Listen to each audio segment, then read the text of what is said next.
Muy bien, aquí fue donde quedamos en la clase pasada, ¿ok? Vimos el paciente oncológico, entonces había que tener cuidado con él, ¿ok? Entonces, porque era un paciente que estaba inmunosuprimido, ¿verdad? Igual que el paciente con trasplante. Entonces, vamos a hablar con personas que vienen con sintomatología o con problemas urinarios, ¿verdad? Entonces, aquí tenemos que tener en cuenta varias cosas, ¿no? Que, bueno, siempre que llega un paciente con algún malestar de la vía urinaria que sea dializado, o sea, que esté recibiendo diálisis, está dentro del grupo 2, ¿ok? Puede ser que no, o sea, si no necesita una resucitación, pero igual es un paciente que hay que incluirlo dentro del grupo 2 porque es un paciente que necesita ser atendido. Un paciente que no puede esperar porque no sabemos qué tipo de complicación puede estar presentando. Y, y los pacientes que son dializados, pues tienden a complicarse. Eh, con respecto también al aparato genitourinario, tenemos los pacientes que vienen con una torsión testicular. Esos son pacientes que tampoco podemos nosotros eh, evadir, o sea, tenemos que incluirlo dentro del grupo 2, no podemos hacerlos esperar. Este es un paciente que es muy fácil de diagnosticar porque viene con un dolor muy fuerte en el testículo, ¿verdad? Donde está presentando el problema. Y bueno, requiere una evaluación inmediata. ¿Por qué requiere una evaluación inmediata? Porque una torsión testicular provoca isquemia a nivel del testículo y bueno, pues el individuo va a perder el testículo, que es un órgano muy importante porque es órgano reproductivo, ¿verdad? O sea, el que produce las células reproductivas, específicamente los espermatozoides, ¿verdad? Entonces, pues, es sumamente importante. Como tal, entonces, hay el riesgo de pérdida de ese elemento que es una extremidad del cuerpo, ¿verdad? Entonces, como tal, pues este es un paciente que debe ser asignado al 2. No requiere una reanimación urgente, porque no se está muriendo, pero sí requiere una atención rápida, requiere una operación rápida y sobre todo tenemos que tratar el dolor, porque el dolor es sumamente intenso. Entonces, no podemos ponerlo a esperar. Que venga con un dolor testicular y que muy fuerte, pues es un paciente que hay que atenderlo inmediatamente. ¿Ok? Entonces, entra también dentro del grupo 2. Fíjense que afianzamos mucho el grupo 2 porque es el más difícil de diagnosticar. Porque el grupo 1 es muy fácil. Es el paciente que viene grave, en estado casi que, o sea, que viene moribundo, ¿verdad? Que necesita una resucitación. Entonces ahí no tenemos que hacer ningún tipo de discriminación, sino que de una vez lo pasamos, porque es un paciente que necesita o que viene en paro respiratorio o paro cardíaco o viene con un estado de inconsciencia, o sea, que nos alerta que es un shock, etcétera, etcétera. O que es un paciente herido grave con una amputación, con pérdida de sangre profusa. O sea, es muy fácil catalogar el número 1, pero el número 2 es un paciente que tampoco puede esperar, igual que el número 1, pero no es de atención o sea, no es de resucitación. Entonces hay muchas enfermedades que pueden parecer que necesitan atención inmediata y no lo son. Entonces, por eso nos afincamos mucho en el 2. Porque ya el 3, el 4 y el 5 ya es diferente. Ya son casos que nosotros podemos poner a esperar al paciente porque sencillamente vemos que el paciente no requiere una atención tan urgente. Pero digamos que la parte 2, o sea, el nivel 2 del ESI, el que requiere desarrollar una mayor visión por parte del personal de salud. ¿Ok? Específicamente el personal de enfermería o el paramédico. Es el que tiene que tener un ojo tremendo para saber si el paciente puede o no puede esperar.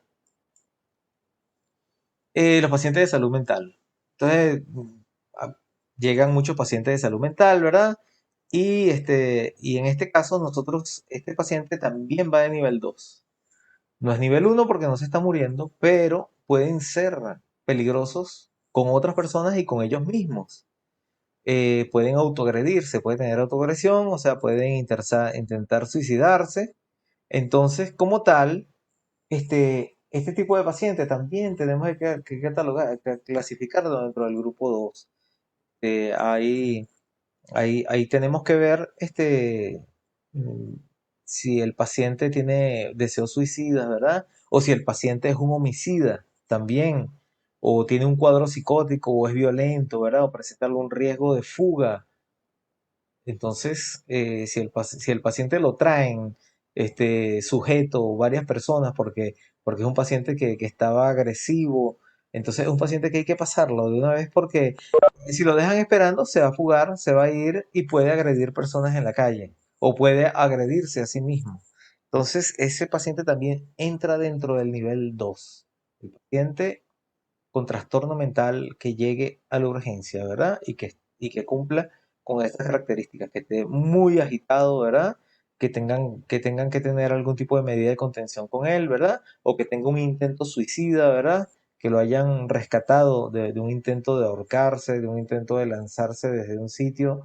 Ese es un paciente que es un tipo B y tiene que ser atendido y de inmediato.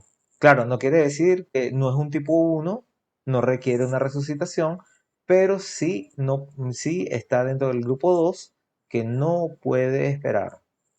Tenemos el paciente neurológico, puesto, si el paciente llega inconsciente, ya convulsionando, pues es un tipo uno, ¿no?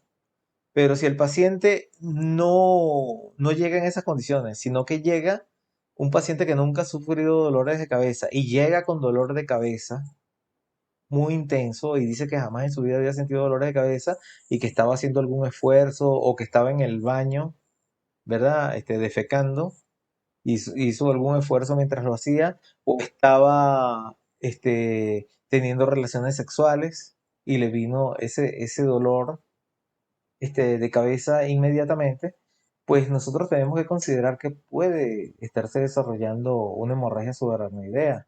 Igualmente, si nosotros, aunque el paciente esté, digamos, aparentemente bien, pero vemos que tiene un desplazamiento de las facies o sea, se lateralizan hacia algún lado, derecho o izquierdo, ¿verdad? Si vemos que los labios, el ojo, hay un desplazamiento hacia algún lado, pues tenemos que pensar que se puede estar instaurando un accidente vascular, cerebrovascular, en el momento. Por lo tanto, también ese es un paciente que está dentro del grupo 2 porque es un paciente que tiene que ser atendido inmediatamente. No necesita ser resucitado, vuelvo y les digo, no se está muriendo, pero si lo ponemos a esperar se nos va a complicar.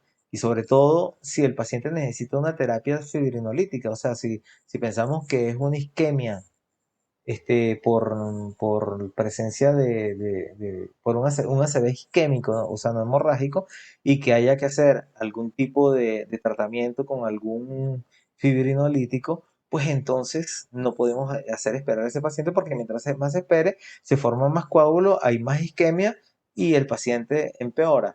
¿Ok? Entonces,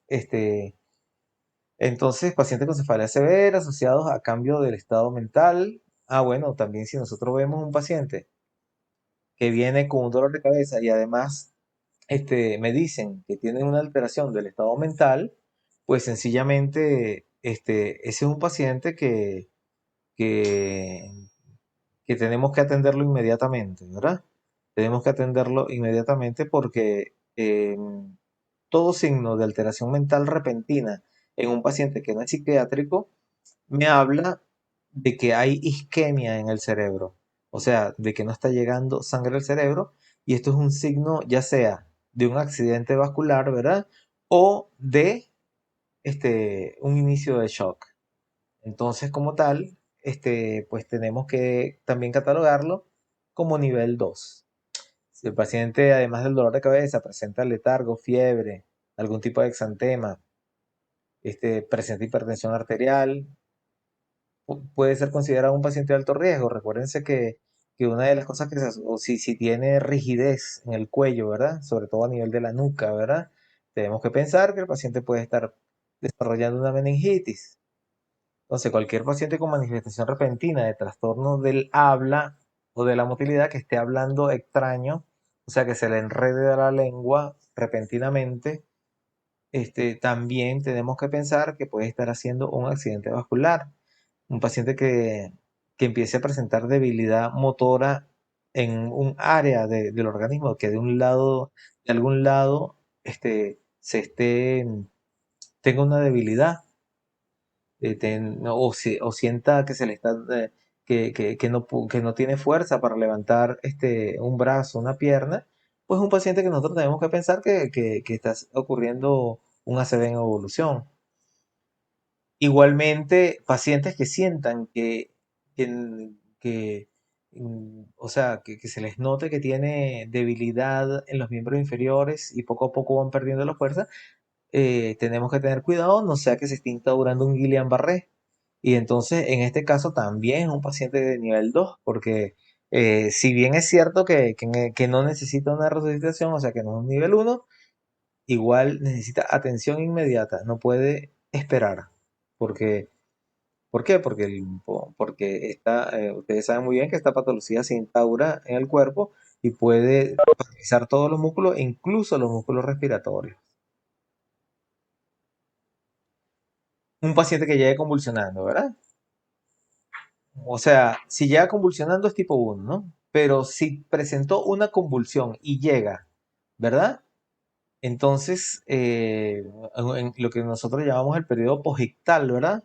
O sea, posterior a a la convulsión, ese es un paciente que también tiene que ser, no puede esperar.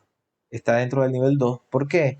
Porque es un paciente que hay que evaluarlo, hay que indicarle tratamiento preventivo anticonvulsivo porque puede repetir la convulsión y además hay que investigar cuál es la razón de esa convulsión porque esa convulsión puede ser por un accidente cerebrovascular o puede ser por un principio de meningitis, sobre todo si es un niño. Entonces, un paciente que haya tenido una convulsión y que lo traigan, ¿verdad? Porque tuvo una convulsión, pues ese es un paciente que nosotros este, tenemos que catalogarlo que está en el nivel 2. ¿Ok? Entonces, los pacientes ginecostétricos. Entonces, toda mujer que presente dolor abdominal o hemorragia vaginal debe ser evaluado cuidadosamente. Si no se trata de una situación evidentemente potencial mortal, se deben obtener los signos vitales. O sea, ¿qué es lo que ocurre? Si una mujer me llega con un dolor abdominal, ¿verdad? Y yo, bueno, la evalúo y no estoy seguro si realmente esta persona, como tal, requiere o no requiere una, ser catalogada del tipo 2. Yo le tomo los signos vitales. Y si vemos que el paciente está taquicárdico, además del dolor, ¿verdad? Abdominal, está taquicárdico, está taquipneico, pues necesariamente tiene que estar incluido dentro del grupo 2.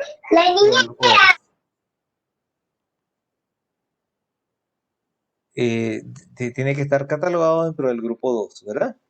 Igualmente, si tiene una hemorragia vaginal, pues si esa hemorragia vaginal es muy profusa, pues ¿qué va a ocurrir? Va a ocurrir que la paciente me puede entrar en shock hipovolémico.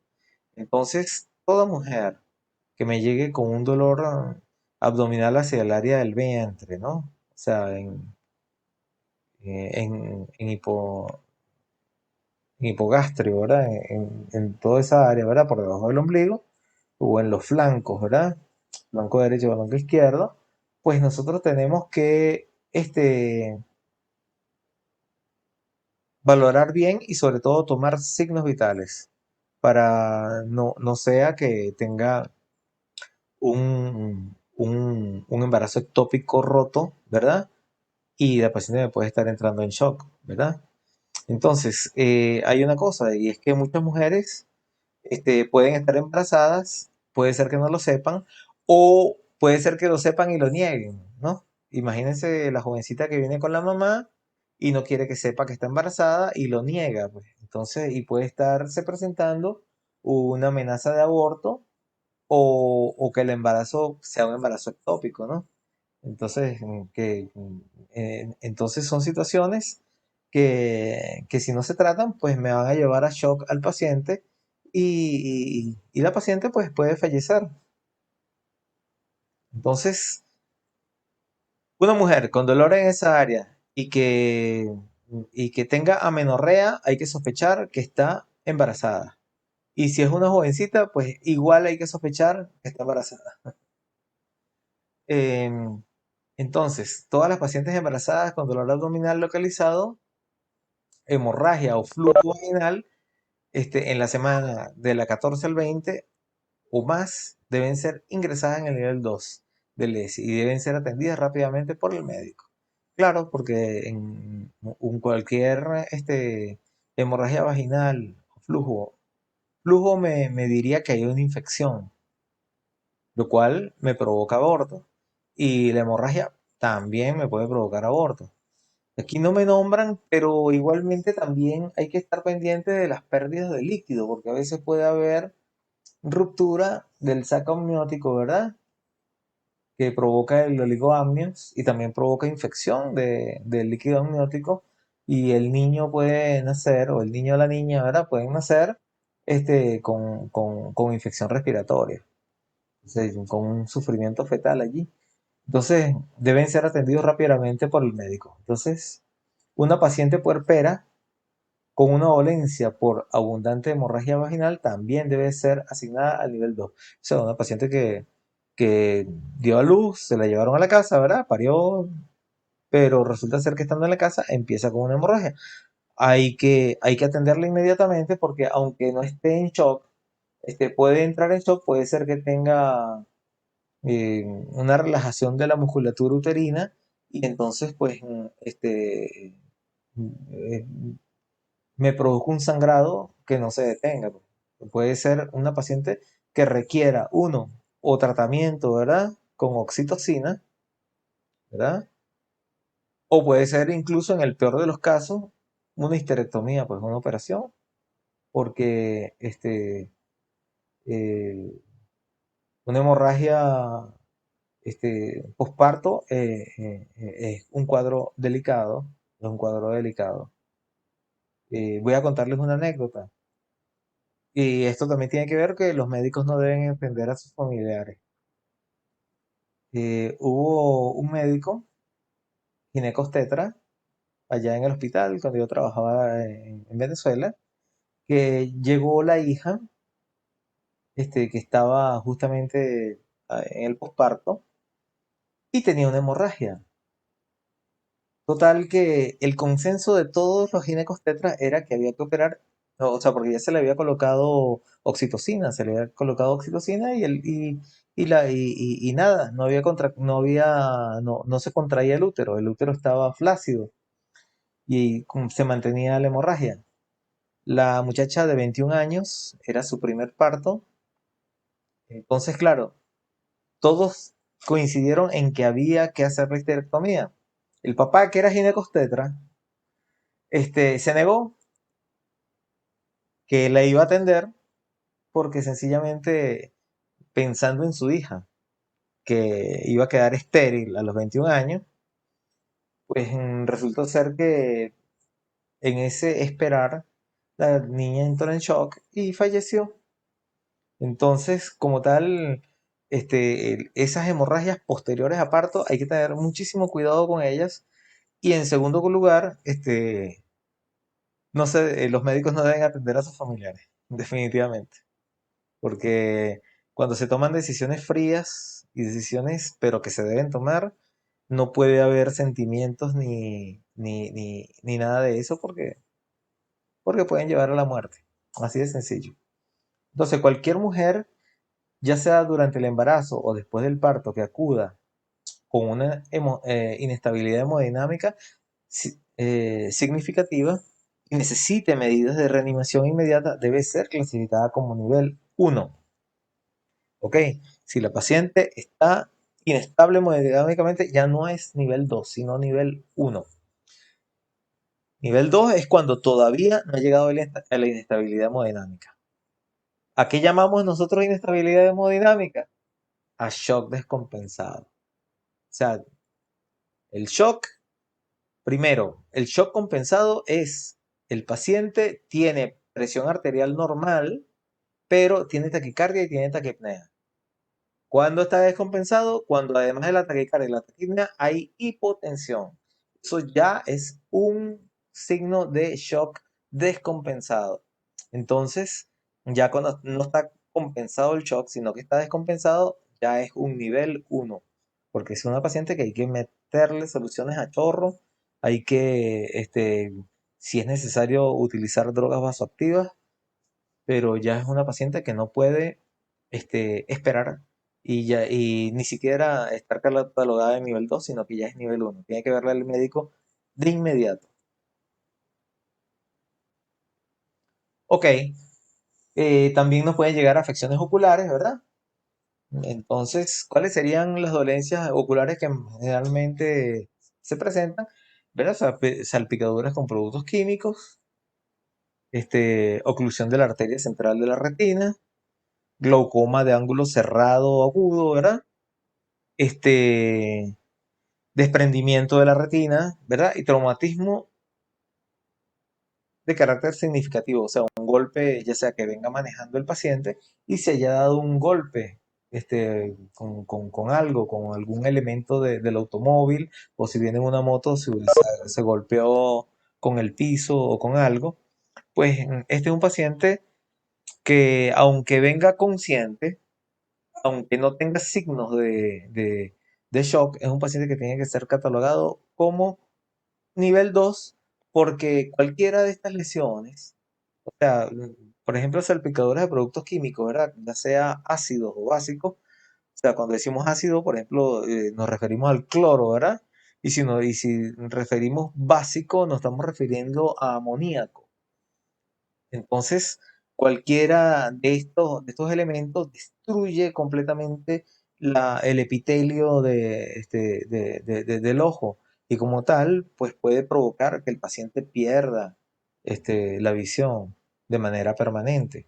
Entonces, entonces, un individuo que venga por salpicadura de un elemento químico tiene que ser nivel 2, ¿ok? Igualmente, un paciente que me refiera, o sea, dificultad de visión o pérdida de la visión en alguna área del ojo, ¿verdad? Puede estarse dando una oclusión de la arteria central de la retina. Por lo tanto, ese es un paciente también que tenemos que catalogarlo como nivel 2, ¿verdad? Pacientes que sufran de glaucoma y que en este momento me lleguen con dificultad de visión y dolor. También tenemos que atenderlo inmediatamente. Bueno, los desprendimientos de retina son muchísimo más graves, ¿no? La gente pierde la visión total en algún área específica del, o sea, mm, de la lateralidad del ojo, ya sea en el ojo derecho o en el ojo izquierdo. Entonces, eso ya me habla de desprendimiento de retina, lo cual es de operación.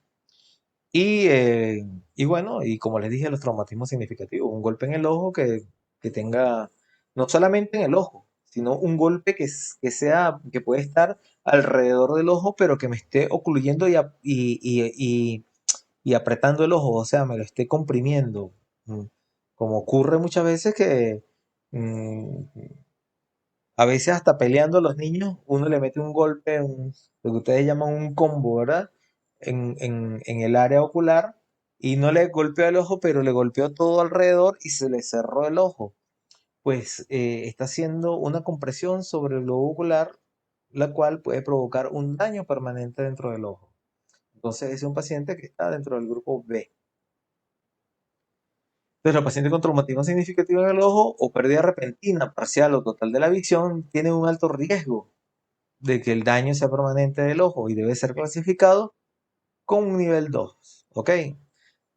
Pérdida de la visión, tenemos que asociarlo a desprendimiento de retina u oclusión de la arteria este, ocular. ¿Ok? Entonces, ortopédico, o sea, pacientes con signos o síntomas o síndromes compartimentales. ¿Qué es un síndrome compartimental? El síndrome compartimental es aquel que el individuo generalmente se da cuando hay, acá en Chile que hay muchos terremotos. Se cayó una casa y le cayó un fragmento de pared a un individuo en un miembro y quedó atrapado allí por unas horas. Lo rescatan, aparentemente todo está bien, pero resulta ser que el paciente a las pocas horas empieza a complicarse. ¿Por qué? Porque cuando hay síndromes de aplastamiento, ¿verdad? Que se destruye el músculo. Y entonces al destruirse el músculo se libera la proteína, ¿verdad? La miofibrina, la miofibrilla, que es, que es una proteína que cuando llega en grandes cantidades hasta el riñón es tóxica. Entonces eso es lo que se llama el síndrome de rhabdomiolisis, que es consecuencia de un síndrome compartimental. Entonces, pues, porque se formó un cuarto compartimiento allí y luego cuando se destapó, pues toda la circulación se vino eh, y bueno, pues me produce esta enfermedad que me va a provocar una insuficiencia renal aguda y que puede matar al paciente. Puede matar al paciente, increíblemente puede matar al paciente en horas, en 6 horas o más. O sea, pero más o menos ese es un tiempo en el cual ha ocurrido las muertes por aplastamiento y luego este, el levantamiento del aplastamiento. Parece mentira, pero mientras tenga el miembro aplastado no hay ningún problema. El problema es cuando le quitan el elemento que está aplastado y que toda esa sangre que contiene todos esos desechos del músculo destruido regresa y me ataca el riñón y me lo fulmina de manera aguda. ¿Ok? Entonces, los pacientes con posibles fracturas de pelvis, fémur, la cadera, ¿verdad? Dislocaciones de otras extremidades deben ser evaluados cuidadosamente y hay que considerar los signos vitales. ¿Por qué hay que considerar los signos vitales? Porque si el paciente tiene una fractura de pelvis o una fractura de fémur, ¿verdad? Y además de tener taquicardia y taquipnea, me tiene hipotensión, ese paciente está en shock. Y es un shock hipovolémico que me puede matar al paciente rápido. Por lo tanto, ese ya no es 2, ese es 1. Eso entra dentro del nivel 1.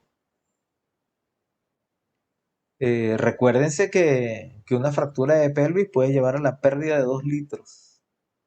2 litros. Una fractura de fémur tranquilamente puede hacer que una persona pierda 1,5 litros de sangre. Imagínense, o sea, es tanta la sangre que se pierde y tantas las posibilidades de morir que fíjense, este, ustedes han leído alguna vez la Biblia que dice que como todavía estaban vivos los que estaban crucificados con Jesucristo, les fracturaron las piernas, exactamente, porque al fracturarle la pierna, la hemorragia interna es tan grande que se produce un shock hipovolémico que los mata a instante. Y a Jesucristo no se las quebraron porque él ya estaba muerto, ¿no? Entonces, este, pero es eso. Una fractura en miembros inferiores es un cuadro que si no es 2, o sea, si los signos vitales, si no hay hipotensión, es 2, pero si hay hipotensión, es 1, ¿ok? Entonces, en el caso de pediátrico, ¿verdad? Es difícil tomar decisiones en triaje cuando se trata de niños o lactantes, ¿verdad? Entonces tenemos que ver si presentó convulsiones, ¿verdad? Porque si presentó convulsiones, automáticamente es 2. Ese es un niño o que me está haciendo una meningitis o que es un primer cuadro de epilepsia. Entonces, como tal, ese paciente tiene que ser, no puede esperar. No podemos dejar esperando a un niño que haya convulsionado. Un niño con fiebre muy alta pues un niño sospechoso de septicemia y como tal tampoco puede esperar, ¿verdad? Un niño deshidratado, ¿verdad? Que nosotros lo veamos con la lengua reseca, ¿verdad? Con las mucosas resecas, ¿verdad? Con piel acartonada, pues sencillamente es un niño que está deshidratado y ese niño tampoco puede esperar.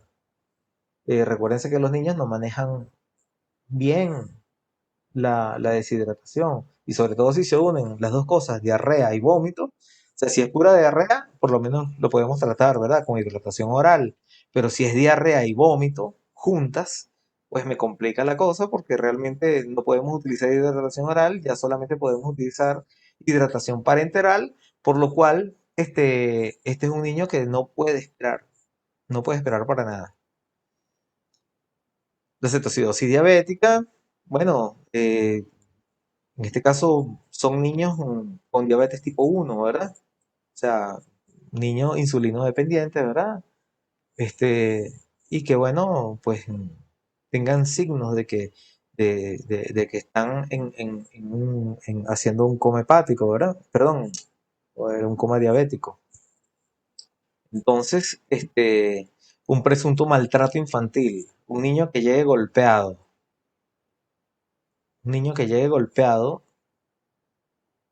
pues nosotros tenemos que sospechar que quien lo golpeó son sus padres o un familiar o alguien muy cercano. Ese es un niño que también tiene que ser atendido inmediatamente porque no sabemos cuál es la gravedad de los golpes y tampoco podemos dejárselo a la persona que posiblemente lo golpeó en la sala de espera. Por lo tanto, este es un paciente que también está dentro del nivel 2. Las quemaduras en niños, todas son nivel 2. ¿Ok? Porque son un foco de infección, son un foco de deshidratación y por lo tanto en el niño eso va a ser nivel 2. No necesita ser resucitado, no es nivel 1, pero es un nivel 2. Traumatismo de cráneo, todo variará.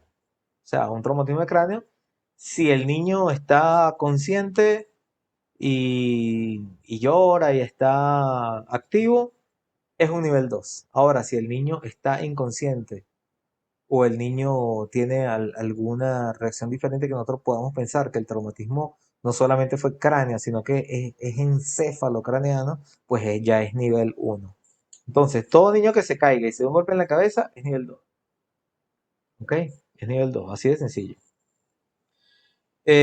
Ingesta sobredosis, ¿verdad? Incluidas las vitaminas. A veces los padres se confunden y creen que darle más vitaminas de la debida los va a ayudar, pero hay vitaminas que pueden hacerle daño a los niños, sobre todo las que se acumulan, como en el caso de la vitamina A, ¿verdad? Entonces, incluso el ácido fólico pues puede llevar a hipertensión endocraniana si se da en dosis altas. Entonces, como tal, igual a veces el niño tiene fiebre y no se le calma, entonces el papá o la mamá le da el paracetamol y se lo vuelve a repetir a las 2 horas y después se lo vuelve a repetir a las 2 horas y así se lo está dando porque como cada 2 horas le da fiebre, le da la dosis cada 2 horas, entonces ese niño pues sencillamente va a estar sobredosificado, es un niño, recuérdense que el paracetamol no es tan inocuo como la mayoría de la gente cree. El paracetamol provoca daño hepático. O sea, puede provocar alteración a nivel hepática, a nivel del hígado, ¿no? Entonces, como tal, o sea, en dosis altas es hepatotóxico. Entonces, como tal, el, hay que tener cuidado con el paracetamol. El paracetamol se da en las dosis en que se indica, pero no más de eso. Eh, En caso de que con paracetamol no haya ningún efecto, pues tenemos ibuprofeno o tenemos diclofenaco.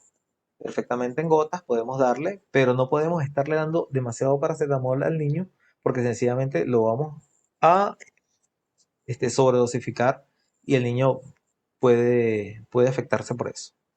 Entonces tenemos un lactante menor de 30 días con 38 de fiebre, ¿verdad?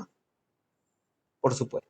Este, eh, un niño menor de 30 días con fiebre, pues es sospechoso o de que tiene una infección respiratoria baja, como una neumonía, o de, de hepatitis, que es lo más, perdón, de meningitis, que es lo más delicado en este caso, ¿no? Eh, bueno, estados anémicos severos, ¿verdad? Como la crisis de drepanocitis, pues también tenemos que ver un niño que está pálido o que está amarillo por bilirrubinemia. Entonces, pues, este, en los pacientes que nos llegan con cuadros respiratorios, ¿a quiénes vamos a catalogar dentro del nivel 2? Se debe evaluar con frecuencia la respiración y realizar una oximetría, ¿verdad? A todo el que llegue con un cuadro respiratorio. Sencillamente le colocamos, ¿verdad? El medidor, ¿verdad? El oxímetro, ¿verdad? Para el saturómetro, ¿verdad? Para ver la saturación de oxígeno, ¿verdad? En sangre y vemos si está por debajo de 95, pues necesariamente tenemos que clasificarlo dentro del nivel 2, porque es un paciente que no está bien, ¿no? Entonces, los pacientes con disnea severa que requieren una medida de reanimación inmediata como intubación cumplen con nivel 1. O sea, si el paciente no requiere ser intubado, pero si requiere ser intubado, pues eh, tiene que ser nivel 1. Igualmente, un paciente que tenga un atragantamiento de manera que no puede respirar. Ahora, si el paciente está atragantado y tose, pues es un paciente que tiene que ser atendido inmediatamente, pero no cumple el nivel 1. Y cualquiera de ustedes que sepa la maniobra de Hemling, pues sencillamente puede ayudar a que el paciente expulse el elemento que, o sencillamente decirle, si está tosiendo, pues siga tosiendo y tosa más duro para que lo bote. Es, entonces, pues, es, eso es lo indicado. Ahora, si el paciente me llega con una obstrucción total de la vía respiratoria o me llega completamente apneico, pues sencillamente es un paciente que hay que intubar y que hay que, que hay que darle ventilación asistida, ya sea con ambú o ya sea ventilación mecánica. A ver, Luz, ¿estás pidiendo la palabra?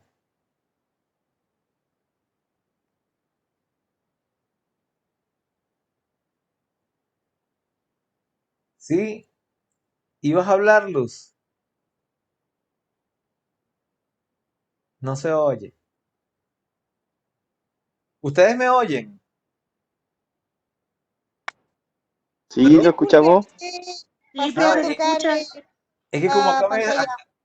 es que como Disculpe, acá me salió escrito Luz pide la palabra, me salió escrito acá. sí, disculpe la interrupción, pasé a apretar la pantalla. Ah, ya. No, nada que ver. Ok, ok, ok. No hay problema. No, no, ok, entonces los pacientes con disnea severa, ¿verdad? Que requieren una medida de reanimación inmediata, como les dije, que requieran una ventilación asistida, ya sea con manual, ¿verdad? Con ambú, o ya sea conectarlos a una máquina, porque no están respirando, pues ya ese es un nivel 1, eso ya no es un nivel 2. Un paciente de alto riesgo es aquel que actualmente se encuentra ventilando y oxigenando, ¿verdad? En forma correcta, pero que presenta disnea y es posible que se deteriore rápidamente. Por ejemplo, un paciente con una crisis de asma es un paciente que no puede esperar. Eh, Ustedes pueden ir tomándole los signos vitales, pueden ir manejando eh, igual viendo la saturación de oxígeno que tiene, mientras el doctor se desocupa para venir a atenderlo. Pero igual ustedes lo pasan de una vez. No está en nivel 2, porque si bien en ese momento el paciente está oxigenando, corre el riesgo de complicarse, ¿verdad? Entonces, las posibles causas de disnea pueden incluir el asma, embolo pulmonar, derrame pleural, neumotórax, aspiración de cuerpos extraños, inhalación de humo tóxico y disnea asociada a dolor torácico. Eso también. Hay una entidad que se llama el tórax inestable. El tórax inestable es muy común en personas que se dan un golpe a nivel torácico, ya sea por accidente vial o ya sea porque se cayeron de algún sitio y se golpearon, o venían corriendo y cayeron y se golpearon a nivel de las costillas. Entonces, ¿qué pasa? Que cuando ocurre fractura, por lo menos en tres costillas, por lo menos en dos sitios diferentes de esas tres costillas, se va a producir lo que se llama respiración paradójica, que es lo que llaman el tórax inestable. Entonces, ese es un paciente que por el dolor que siente tan grande, porque una fractura duele, pues no me va a respirar. Entonces, ese es un paciente tipo, o sea, no me va a respirar intensamente, con lo cual va a tener poca oxigenación. Ese es un paciente que hay que calmarle el dolor para que pueda respirar, pero no con cualquier cosa. Ese no se le va a quitar el dolor con ibuprofeno, ni con, ni con, ni con ketoprofeno, ni con diclofenaco, con nada de eso. Ese paciente hay que colocarle morfina, un paciente de morfina. Y entonces, pues, ese es un paciente que también está dentro del nivel 2.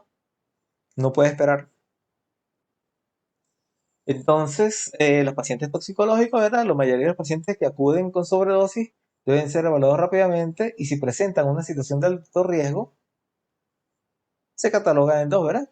A menudo resulta difícil determinar las drogas que han consumido y la cantidad consumida. Los pacientes apneicos, o sea, un paciente que haya consumido drogas y que llegue sin respiración o respirando muy, de una manera muy tenue, pues sencillamente es un paciente que tiene que ir a nivel 1, porque ya no puede ser atendido a nivel 2. Los demás pueden ser considerados en nivel 2, ¿verdad? Ahora, si un paciente me lo traen borracho, ¿verdad? Un paciente con ingesta de alcohol abundante, pero no tiene ningún signo ni de disnea, ni nada, pues ese es un paciente que sencillamente lo que hay que esperar es que se le pase la borrachera. Vamos a estar claros en eso. Pero no todo el paciente intoxicado entra dentro del nivel 1 ni del nivel 2. Es un paciente que, bueno, que se deja esperando y se ve su evolución, pues. Sencillamente si se va calmando, ¿verdad? Le dan café, le dan lo que sea y ya se le va pasando la borrachera, pues bueno, pues entonces ya es un paciente que se puede ir a su casa con una referencia, ¿verdad? Hacia el centro de salud mental más cercano o para el Cefam más cercano, de manera de que lo vea, si el Cefam tiene psiquiatra, claro, para que lo vea el psiquiatra y el psicólogo y se le dé un tratamiento contra el alcoholismo, ¿verdad? Eh, Se le indique medicamentos que generalmente se utilizan antidepresivos y se utiliza este, el, el antabús, se utiliza para tratar este tipo de, de patología. Un paciente con trasplante, ¿verdad? Un paciente con trasplante, ¿verdad? Que llega a la emergencia, ¿verdad? Por un problema relacionado con el trasplante, como laceración de un... Ah, no, un problema no relacionado con el trasplante, como por ejemplo, la laceración de un dedo no es asignado automáticamente al 2. O sea, si por ejemplo a alguien le hicieron un trasplante de riñón y resulta ser que se machucó un dedo, ¿verdad? Le pasó por encima algo, ¿verdad? O se cortó un dedo, no.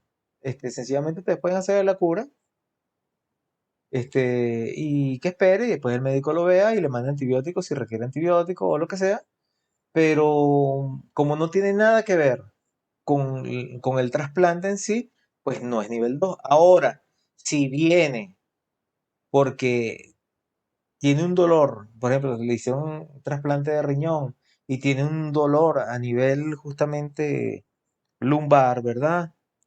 Un dolor intenso lumbar, o puede tener fiebre, o puede tener una hematuria, ¿verdad? O está orinando sangre, y es un paciente que ha sido trasplantado de riñón, pues este es un paciente que llega a nivel 2. Sí, va a ser que lo verá. Entonces el enfermo debe evaluar la situación y asignar al paciente al nivel de triaje correspondiente. Los pacientes enfermos que se encuentren en el periodo posterior al trasplante del órgano están inmunodeficientes y se consideran pacientes de alto riesgo. O sea, después de que recién colocado el trasplante, ¿verdad?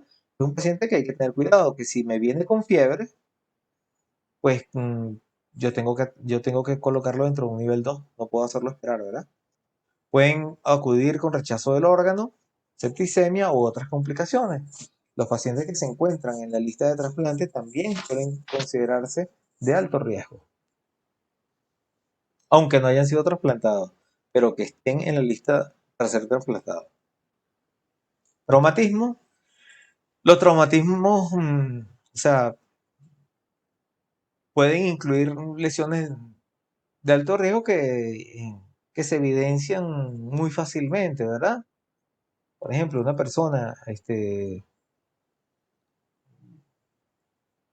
reciba, o sea, que se cayó de una motocicleta, por ejemplo, o de una bicicleta y se golpeó la cabeza, ¿verdad? Y llega con un hematoma, ¿verdad? Con una lesión, una tumoración, no sé cómo le llaman aquí, allá en Venezuela popularmente le dicen un chichón, ¿verdad? Así en la cabeza, pues sencillamente es un paciente que necesariamente tiene que ser nivel 2 porque nosotros no sabemos si hubo fractura de cráneo. O sea, sabemos que hay un golpe, sabemos que está inflamado, sabemos que hay dolor, pero no sabemos si hubo una fractura, porque si hubo una fractura, una fisura a nivel del cráneo, pues la cosa me cambia. Entonces, como tal, este paciente con traumatismo, yo tengo que colocarlo en un nivel 2. No lo puedo poner a esperar. Un paciente tiene signos vitales inestables, eso ya es un caso, ¿verdad? Ya ahí tiene que ser ya del nivel 1, ¿verdad? Un paciente que nosotros le conseguimos taquicardia, taquipnea e hipotensión, es un paciente que va directo nivel 1, o sea, el médico tiene que atenderlo inmediatamente.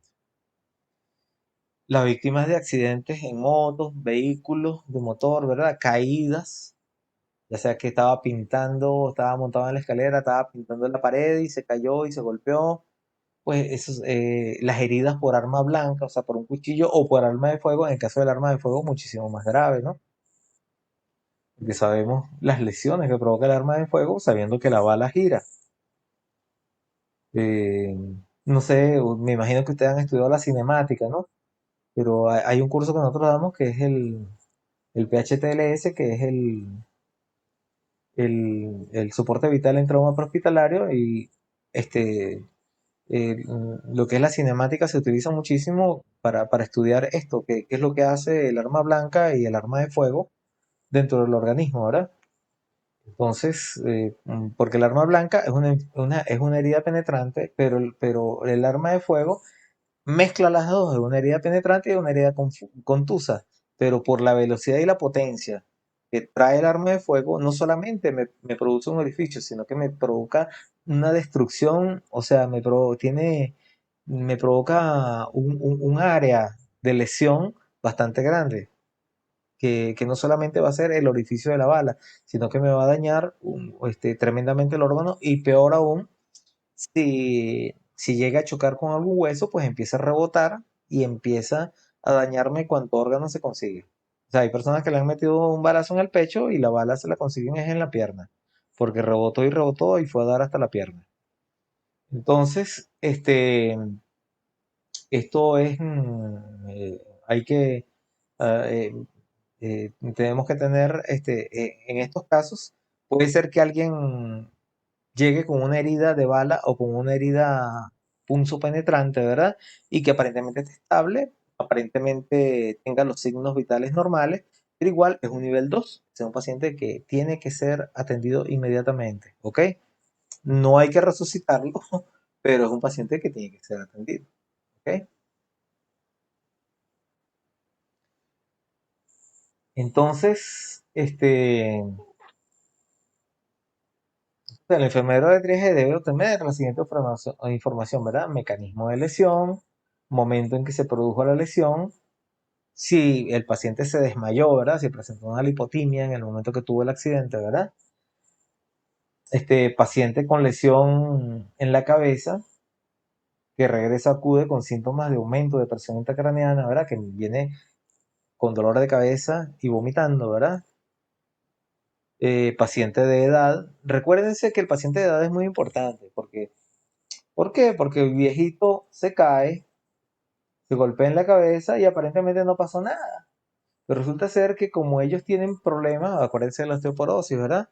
Ellos tienen un problema y es que los osteocitos no cumplen su función y los osteoclastos sí la cumplen. O sea, los que fabrican huesos no están cumpliendo, pero los que destruyen huesos sí. Entonces, un golpe para una persona mayor generalmente tienen fragilidad en los huesos, fragilidad que no se va a reparar rápidamente por ese déficit que tiene de los osteocitos. Por lo tanto, un golpe me va a provocar una fisura en el hueso, lo cual me va a provocar una hemorragia de goteo a goteo. Ese paciente aparentemente no tiene nada, aparentemente está bien, solamente fue un golpe, solamente tiene un dolor, la presión arterial está bien, la frecuencia cardíaca está bien, la frecuencia respiratoria está bien, todo está perfecto, solamente el golpe. Resulta ser que ese paciente dentro de una semana cae en un estado comatoso porque sencillamente me está presentando una hemorragia a nivel intracraneana. Una hemorragia que se fue instaurando de gota en gota a través de esa fisura. Entonces, toda persona mayor que se golpee la cabeza es B. Una persona que hay que hacerle una resonancia magnética o tomografía o radiografía, lo que se tenga. Pero hay que hacerla porque sencillamente ese es un paciente potencialmente que potencialmente me va a hacer una hemorragia intracraneana, ¿ok? Eh, la distancia desde la que se cayó o saltó el paciente. Por supuesto, si se cayó si se cayó de sus pies, tiene una gravedad, ¿verdad? Si se golpeó la cabeza, venía corriendo y se golpeó la cabeza de sus pies, pero si se golpeó la cabeza cayéndose de un cuarto piso, pues la cosa cambia completamente. Entonces, ¿por qué? Porque sencillamente volvemos a lo de la cinemática, ¿verdad? Si se cae el individuo, pues al caerse contra el suelo, ¿verdad? Hay un proceso de, de choque de fuerzas, ¿verdad? De una fuerza estática contra una fuerza dinámica, ¿verdad? Además de que hay un desaceleramiento de todos los órganos internos, con lo cual puede haber desprendimiento o ruptura de algún órgano interno. Recuérdense que los ligamentos son muy duros y no se rompen, pero los órganos son muy sensibles, son muy débiles. Entonces, el riñón fácilmente se desgarra y se desprende del ligamento, igualmente el hígado.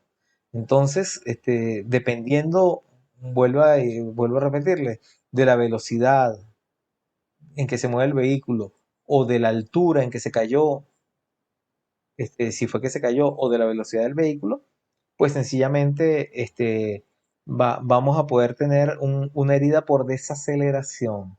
Óiganlo bien, lesiones por desaceleración. En el caso del vehículo, pues sencillamente eh, va a ser, si es que chocó por detrás a un vehículo, supongamos que el individuo venía a 60 kilómetros por hora y el que iba adelante iba a 30, si lo chocó por detrás, pues sencillamente restamos los 30 que iba el otro y chocó a 30 kilómetros por hora. Pero si chocan de frente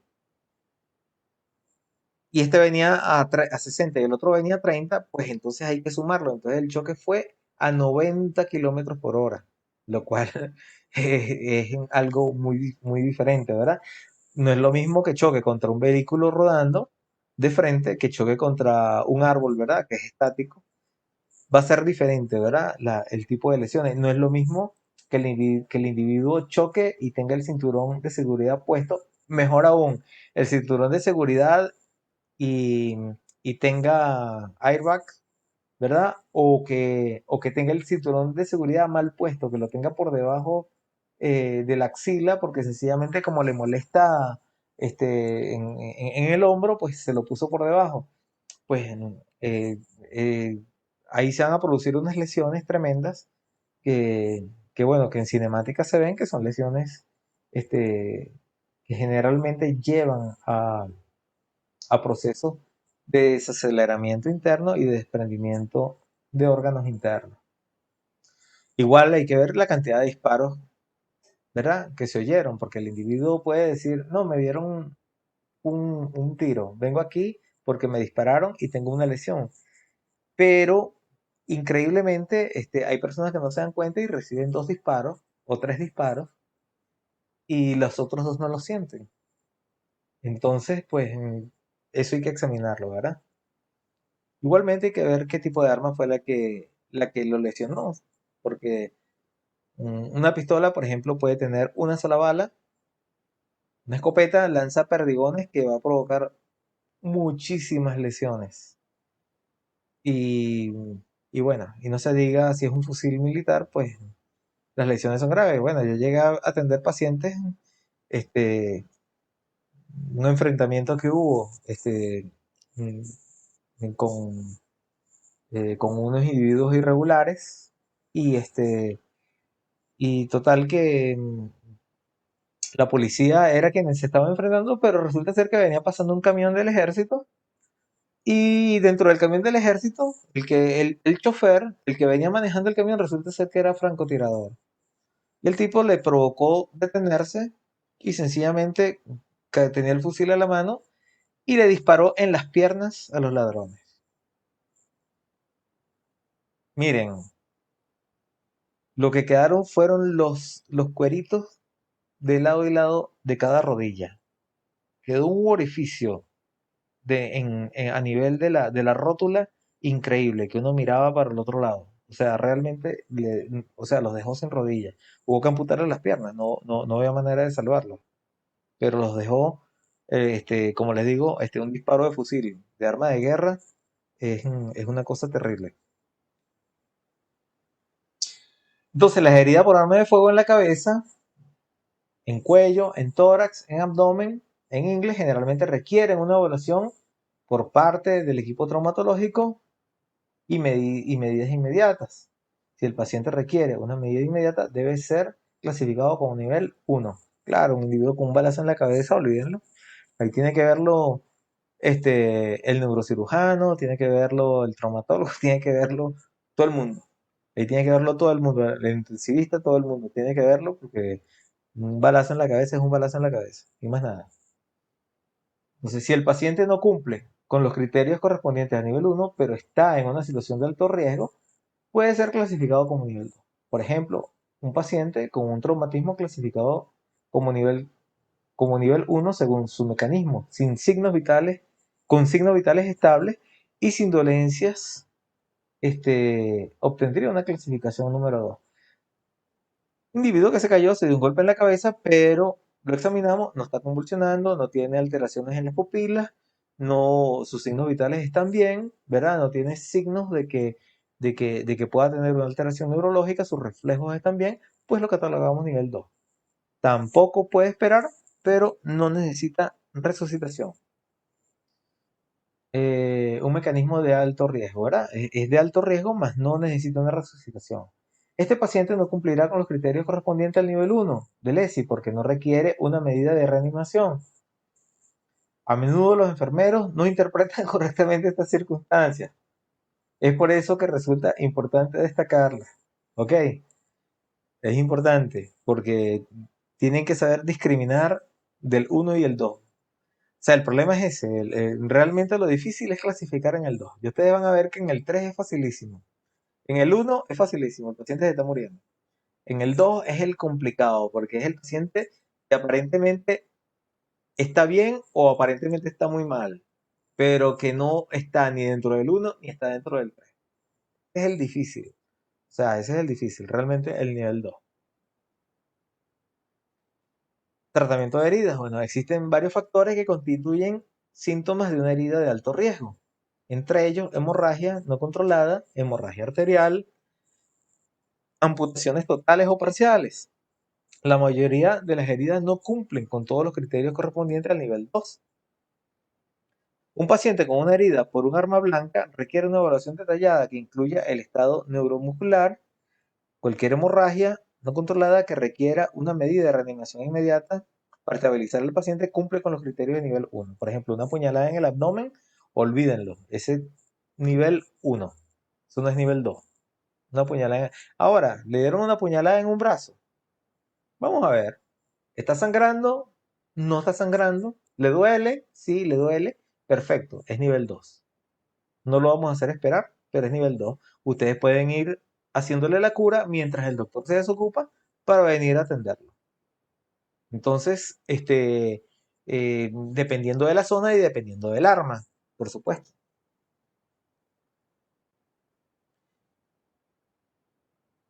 La otra pregunta que era, ¿el paciente experimenta un nuevo episodio de confusión o letargo o desorientación? Un síntoma frecuente es la alteración del estado mental en el punto de decisión B del algoritmo EXI, ¿verdad? La presentación de confusión o letargo o desorientación se refiere a un nuevo episodio o una alteración aguda del nivel de conciencia. O sea, el Glasgow, vamos a ver que el paciente va a tener alterado el Glasgow, ¿verdad?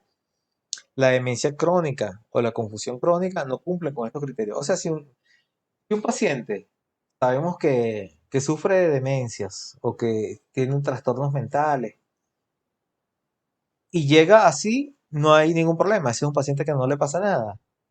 Pero si un paciente no es un paciente psiquiátrico, pero tuvo un accidente y se golpeó la cabeza y llegó, vamos a decirlo de una manera coloquial, llegó loco, ¿verdad?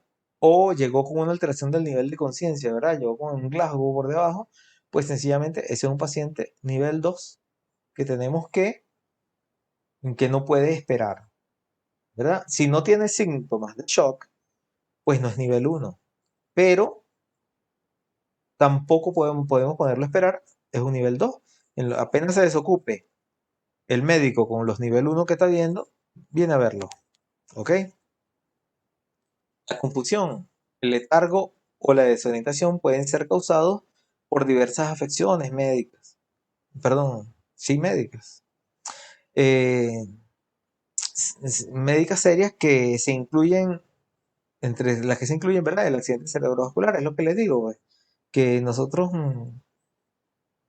cualquier paciente que llegue con un dolor de cabeza, con alteración de la conciencia o con o con un cuadro de alteración de la conducta, pues tenemos que sospechar que hay una hipoxia a nivel cerebral. Entonces pudiera ser un accidente isquémico transitorio o no, o pudiera ser un accidente isquémico instaurado, ¿verdad? Este, entonces pueden ser diversas patologías del cerebro también, ¿verdad? Desequilibrios metabólicos, electrolíticos, de glicemia. Recuérdense que el paciente diabético, cuando está en hipoglicemia, se altera totalmente la conducta y puede estar completamente agresivo. El paciente diabético tolera más la hiperglicemia que la hipoglicemia. En la hipoglicemia, es más, este, hay un caso en el cual un individuo fue exonerado de un asesinato porque sencillamente era diabético y le dio una hipoglicemia. Y la otra persona discutió con él y lo mató. Eso fue en los Estados Unidos. Y ese dato está, ese caso o sea, está verificado en los archivos de medicina, porque sencillamente, y del derecho también, o sea, del sistema judicial norteamericano, porque sencillamente el individuo diabético, cuando presenta cuadros de hipoglicemia, se vuelve terriblemente agresivo. Entonces, nosotros, por eso es que el individuo diabético hay que bajarle la glicemia poco a poco, lentamente, y no pasarse de ciertos niveles. Entonces, también puede darse en casos, ¿verdad? En pacientes con cetoacidosis diabética, pacientes que experimentan un episodio psicótico agudo o un adulto o un niño con un nuevo episodio de confusión, pero sin otra enfermedad. Esto del episodio psicótico agudo. Esto generalmente es lo que muchos llaman un delirio. El individuo empieza a tener, puede ponerse agresivo, puede tener alucinaciones, puede cambiar completamente su estado en el sentido de que duerme de día y se mantiene despierto toda la noche. Estos delirios, alguien que me llegue delirante, pues sencillamente yo también tengo que catalogarlo dentro del 2, aunque no necesite ser resucitado, pero me alerta de lo siguiente. Se sabe que los delirios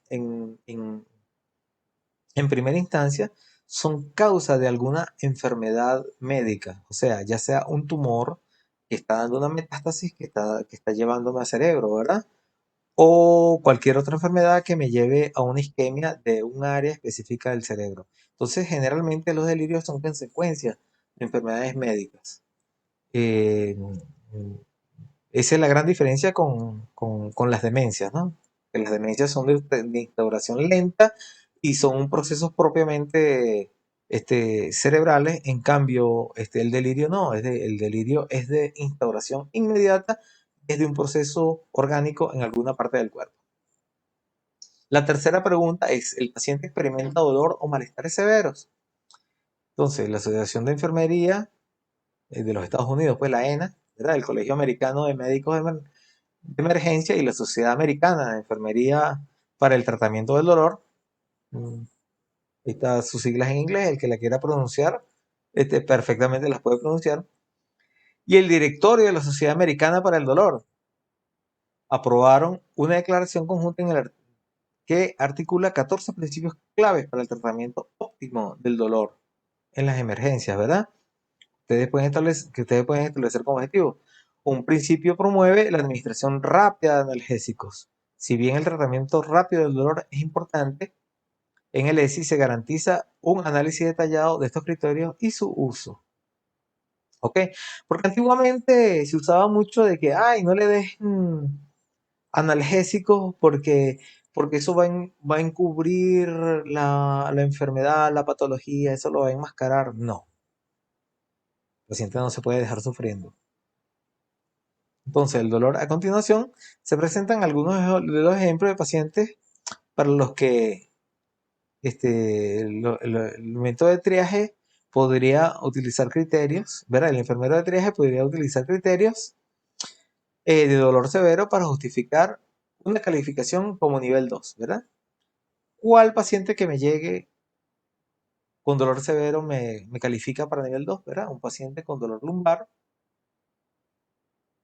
10-10. O sea, es difícil que un paciente me diga, mire, del 1 al 10, ¿cuál es el dolor? Bueno, si el dolor es muy severo, el paciente le va a decir que 10-10. Este, que se retuerce el dolor al momento del triaje, ¿verdad? Un dolor lumbar, pues puede ser un lumbago, ¿verdad? Que puede ser dado por un síndrome de compresión de una raíz nerviosa, ¿verdad? Una hernia discal, ¿verdad? Lo que nosotros llamamos un síndrome de compresión radicular, ¿verdad? O puede ser también un riñón, puede ser un cólico nefrítico. Entonces, como tal, o sea, puede ser un cálculo que esté allí obstruyendo y el paciente, pues sencillamente tiene un dolor terrible a nivel lumbar. Entonces, como tal, pues ese es un paciente que necesariamente es 2. No, no puede esperar la atención. Eh, Igualmente tenemos, este, por ejemplo, una mujer de 80 años, ¿verdad? Con dolor abdominal generalizado, ¿verdad? Que le duele todo el abdomen y además tiene náuseas y vómitos. Y cuando le decimos más o menos el nivel, dice que de un sobre 10 un 7.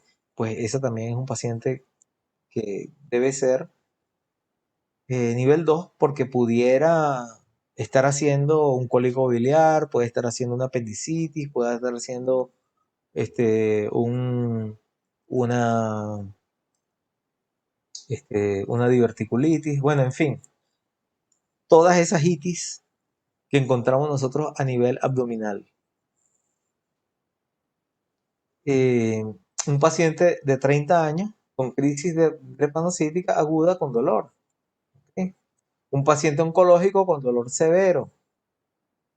Cualquier quemadura de grosor total o parcial que requiera control inmediato del dolor. O sea, un paciente, o sea, si es de tercer grado, automáticamente es 2. Pero supongamos que sea de segundo grado, pero que se quemó todo el pecho.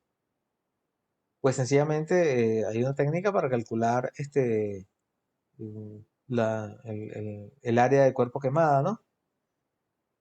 Entonces, este paciente que esté quemado y el dolor sea terrible, o sea insoportable. Ustedes saben que las quemaduras duelen. Si uno se quema un dedo, arde muchísimo. Imagínense si se quema una parte sustancial del cuerpo. Pues ese es un paciente que también tiene que recibir su tratamiento para el dolor, ¿verdad? Y está en nivel 2, no puede esperar. Mujeres y más comúnmente hombres con retención urinaria aguda. Aquí las mujeres se quejan del dolor de parto, pero está demostrado que el cólico nefrítico es muchísimo más doloroso que un dolor de parto.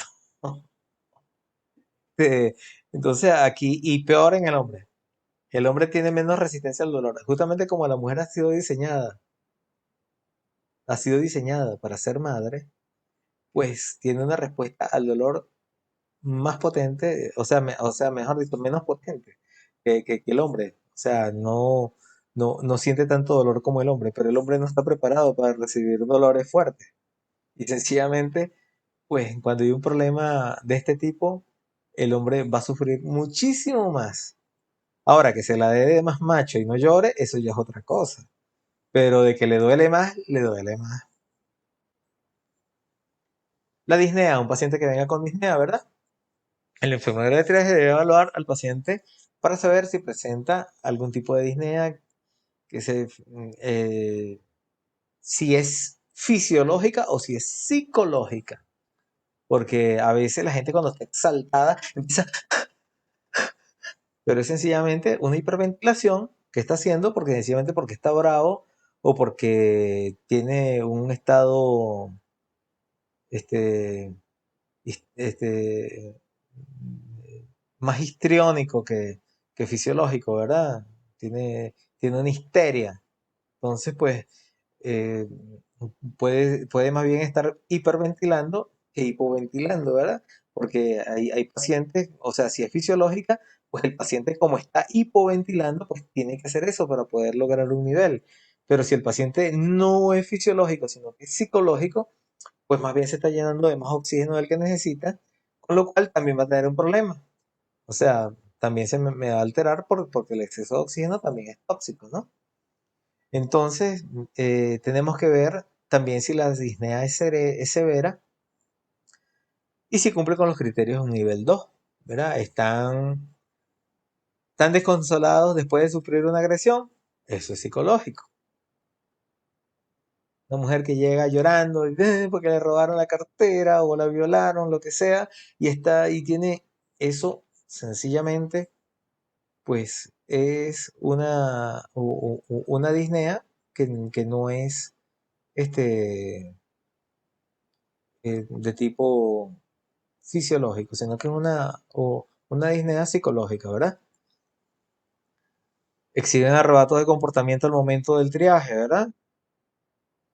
Por ejemplo, eso puede ser muchas veces este, el caso de que vengan discutiendo una pareja, que puede ocurrir, ¿verdad? Y sencillamente tú tienes la culpa, y total que se exaltan porque ya venían exaltados desde antes, pero los dos se agredieron y los dos tienen que ser atendidos. Pues, pues en este caso, pues también la disnea muy probablemente sea psicológica, a menos que alguno tenga un puñal metido en el tórax, ¿verdad? O en el abdomen. Eso sí me diría que la disnea es fisiológica, ¿verdad? Son agresivos, ¿verdad? Son víctimas de violencia doméstica, también, ¿verdad? Eso da disnea psicológica, ¿verdad? Experimentan una reacción de aflicción aguda, ¿verdad? O sea que un estado de ansiedad fuerte, ¿verdad? Presenta un riesgo suicida o de huida, ¿verdad? Este paciente también cumple con los criterios de alto riesgo, ¿verdad? Un paciente que intentó suicidarse y lo persiguieron por, por 500 metros, ¿verdad? Claro que va a llegar con una aparente disnea, ¿verdad? O con una disnea, pero es psicológica. No es, no es porque el individuo este, realmente tenga un compromiso de las vías respiratorias.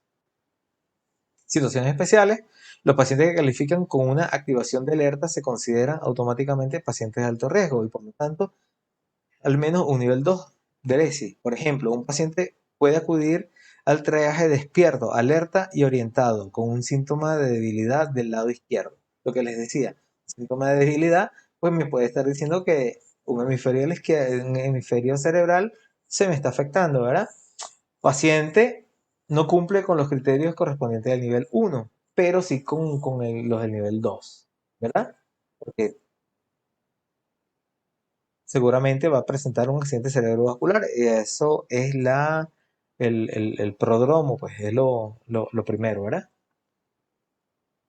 Si el estado del paciente se deteriora, ¿verdad? O se pone más grave, pues sencillamente pasa a nivel 1, ¿verdad? Si ya no es que tiene debilidad del brazo, sino que se paraliza completamente, ¿verdad? Y pues, empieza a convulsionar, pues automáticamente hay que pasar al nivel 1. Y es un paciente que está haciendo un cuadro de accidente cerebrovascular agudo y que sencillamente ya no es 2, sino 1. Bueno, miren, jóvenes, ya tenemos que más de una hora de clases. Yo creo que esto se los dejo para la próxima clase. Entonces, el examen lo dejaríamos hasta aquí, hasta las situaciones especiales, ¿ok? Hasta ahí iría lo del examen. Y esto se los doy, o sea, lo que son los niveles del 3 al 5, que como les dije, son mucho más fáciles porque no son ni uno ni dos, son mucho más fáciles. Bueno, imagínense, el nivel 5 es el nivel que no tiene nada y el paciente, pues lo dejamos que se vaya tranquilo.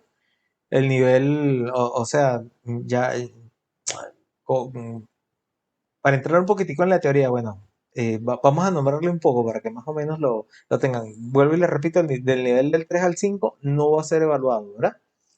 Entonces, tenemos que calcular los recursos que necesita ese paciente. ¿Cuáles son los recursos? ¿A qué nos llamamos nosotros recursos? Los recursos son, por ejemplo, exámenes de laboratorio, por ejemplo, si necesita una radiografía, si necesita una tomografía, si necesita, ¿verdad?, algún tipo de examen especial. Eso es lo que nosotros llamamos recursos. ¿Qué recursos requiere el paciente, verdad? Por ejemplo, si un paciente me llega con fiebre, ¿verdad? Y tos, pero todos los demás signos están bien, pues es un paciente que requiere recursos, requiere hacerle un hemograma, ¿verdad?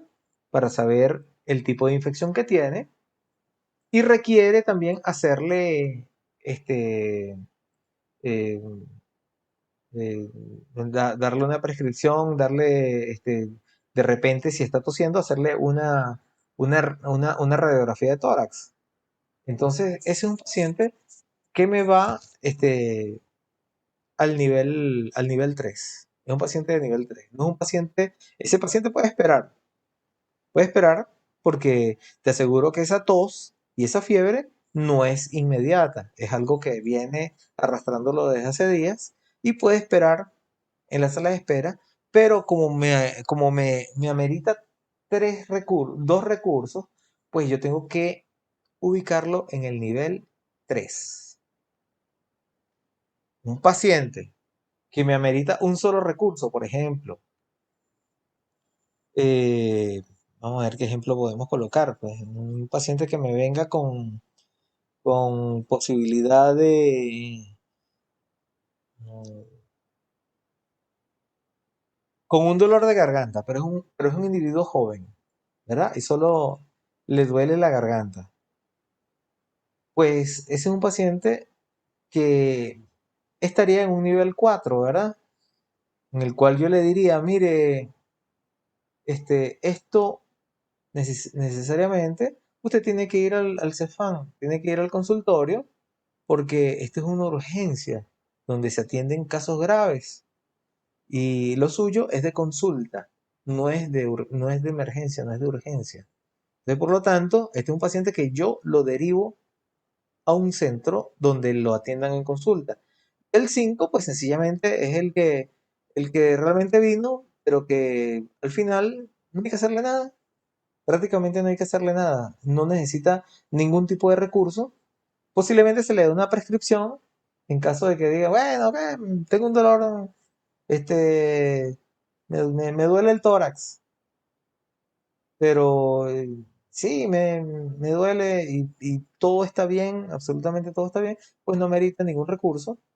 Pues sencillamente ese es un paciente que se va de alta con con una indicación para calmarle el dolor. Pues podemos mandarle ibuprofeno para que lo tome en la casa. Bueno, entonces hasta aquí la clase. Este, bueno, que tengan éxito en el próximo examen. El primer examen salieron muy bien y espero que en el próximo salgan mejor. Ok, bueno, entonces, pues hasta aquí la clase y éxitos.